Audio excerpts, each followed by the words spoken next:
dreadful day when she heard it say, "Snow White is the loveliest in the land." Furious and wild with jealousy, she decided to find a way to get rid of Snow White. Calling on one of her servants, she ordered him to take Snow White into the forest and put her to her death. The servant agreed, and he led the little girl away. However, when they came to the forest, the man took pity on Snow White and left her sitting beside the tree. He mumbled an excuse and ran off.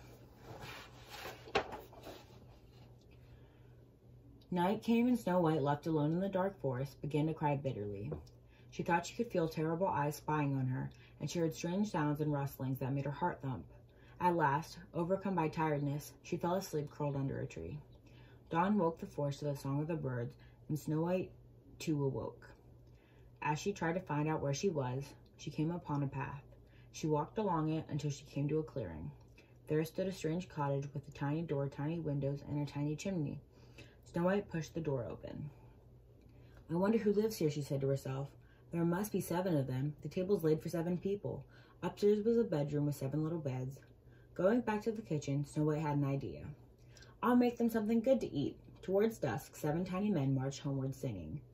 When they opened the door, they were surprised to find a bowl of hot soup on the table, and the whole house spick and span. Upstairs was Snow White, fast asleep on one of the beds. The chief dwarf prodded her gently. "Who are you?" he asked Snow White. She told them her sad story, and tears sprang to the dwarves' eyes.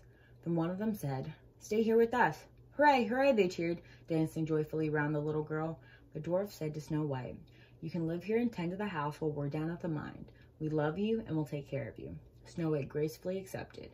Next morning, as the dwarfs set off for work, they warned Snow White not to open the door to strangers. Meanwhile, the servant had returned to the castle with the heart of a deer. He gave it to the cruel stepmother, telling her it belonged to Snow White. Highly pleased, the stepmother turned it again to the mirror. "The loveliest in the land is still Snow White, who lives in the 7 dwarfs' cottage down in the forest." "She must die," she screamed, wild with rage. Disguising herself as an old peasant woman, she put a poisoned apple with the others in her basket.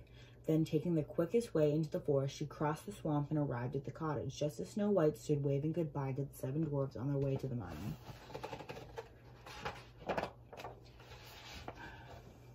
Snow White was in the kitchen when she heard the sound on the door. "Knock, knock."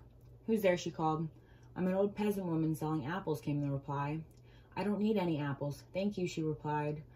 "But they are beautiful apples and ever so juicy," said the voice from outside the door.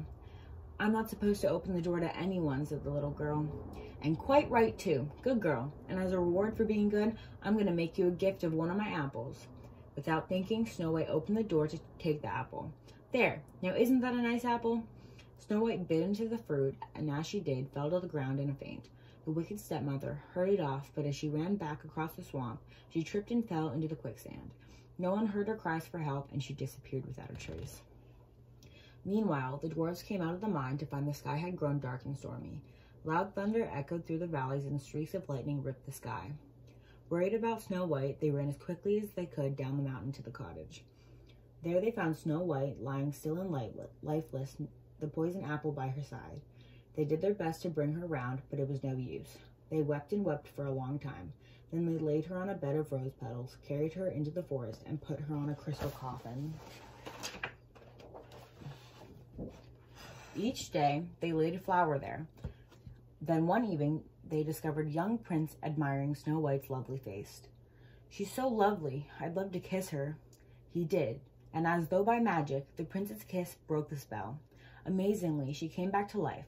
The prince asked Snow White to marry him, and the dwarves had to say goodbye to Snow White. From that day on, Snow White lived happily in a great castle, but from time to time, she came back to the little cottage to visit the 7 dwarves. Thanks for watching.